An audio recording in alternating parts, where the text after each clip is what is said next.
महाराष्ट्रात अशी एक जागा आहे जिथे डोंगर, धबधबा आणि महादेवाचं मंदिर हे सगळं एकाच ठिकाणी पाहायला मिळतं.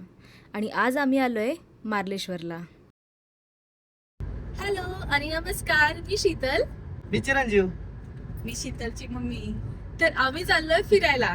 कुठे तर आम्ही चाललोय शंकराच्या मंदिरामध्ये. आणि रत्नागिरी जिल्ह्यामध्ये संगमेश्वर तालुका आहे, त्याच्यामध्ये मार्लेश्वर मंदिर आहे शंकराचं. तर आम्ही तिथे चाललोय फिरायला. चला तर बघूया कसं आहे मंदिर.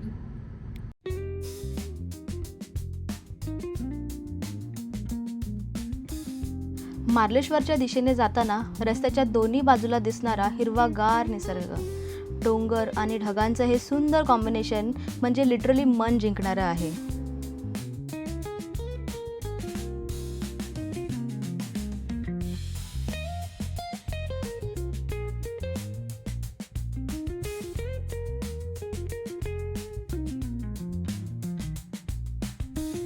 तर आता झाला आमचा स्नॅक ब्रेक आणि गरम गरम वडापाव. हे घे मम्मी, वडापाव खायला या. खूप गरम आहे.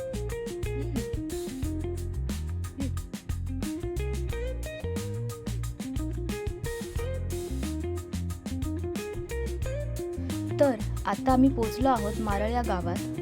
आणि इथून मार्लेश्वर अगदी 4 किलोमीटर अंतरावर आहे. हे महाराष्ट्रातील अतिशय सुंदर आणि निसर्गरम्य ठिकाण आहे.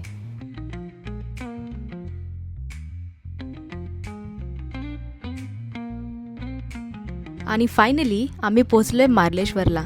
इथलं वातावरण इतकं शांत आणि सुंदर आहे की मुंबईच्या धावपळीपासून आपण अक्षरशः वेगळ्याच जगात आलो असं वाटतंय. हॅलो, तर आम्ही पोहोचलो आता मार्लेश्वर मंदिरामध्ये. तुम्ही बघू शकता डोंगर. एंट्रन्स इथून आहे. चला तर सुरुवात करूया चढायला.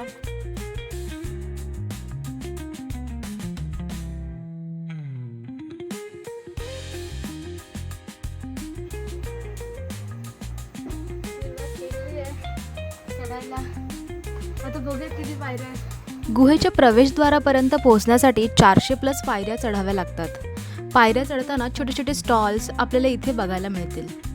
तिथे खायला कंदी पेढे, प्यायला पाणी आणि सरबत, तसेच मंदिरा रिलेटेड काही वस्तू घ्यायच्या असतील तर घेऊ शकतो. पण आम्हाला पोचायला तिथे संध्याकाळ झाली असल्यामुळे तिथे काही स्टॉल्स बंद होते.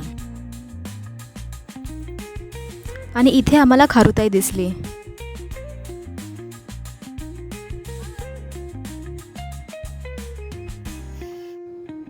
श्री मार्लेश्वर महादेव मंदिर हे भगवान शिवाला समर्पित असे एक प्राचीन गुहा मंदिर आहे. महाराष्ट्रातील रत्नागिरीच्या सह्याद्री पर्वतरांगांमध्ये वसलेल्या या मंदिराची स्थापना परशुराम ऋषींनी केली असे इथले स्थानिक लोक म्हणतात. हे देवस्थान नयनरम्य धारेश्वर धबधब्याच्या मागे असलेल्या एका अंधाऱ्या खडकाच्या गुहेत वसलेले आहे. गुहेत अनेक विषारी साप आहेत, पण त्यांनी आजपर्यंत कोणत्याही पर्यटक यात्रेकरूला दंश केलेला नाही.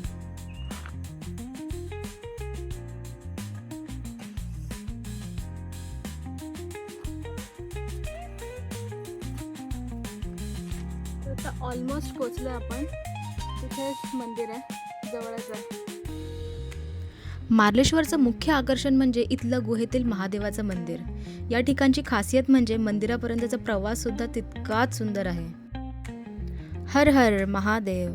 गुहेत प्रवेश करताच मिळणारी ही शांतता आणि पॉझिटिव्ह वाइब्स हा अनुभव शब्दात सांगणं खरंच कठीण आहे.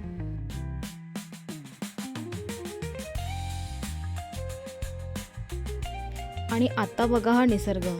पावसाळ्यात मार्लेश्वरचं सौंदर्य अजूनच खुलून येतं. पण आम्ही मे महिन्यात गेलं असल्यामुळे इथे धबधबा तर नव्हताच. तुम्ही जर पावसाळ्यात इथे व्हिजिट केलं तर नक्कीच तुम्हाला हिरवागार सह्याद्री आणि धबधब्याचं पाणी बघायला मिळेल. पण आम्ही जरी मे महिन्यात गेलो तरी पण खूपच हिरवागार असा निसर्ग दिसतोय आपल्याला. अशा सुंदर ठिकाणी आपल्या आवडत्या व्यक्तीसोबत वेळ घालवण्याची मजा काही औरच असते. ट्रॅव्हल म्हणजे फक्त डेस्टिनेशनच नाही, तर सोबतच्या व्यक्तीसोबत तयार होणाऱ्या आठवणी.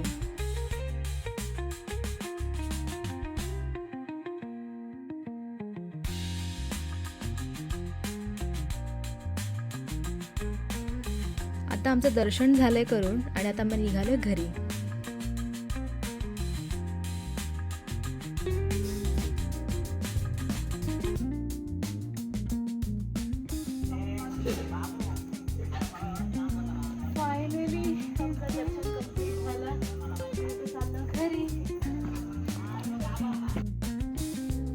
तर हा होता आमचा मार्लेश्वरचा छोटासा पण खूपच सुंदर प्रवास. तुम्हाला हा व्लॉग आवडला असेल तर नक्की लाईक, शेअर आणि कमेंट करा आणि सबस्क्राईब करायला विसरू नका.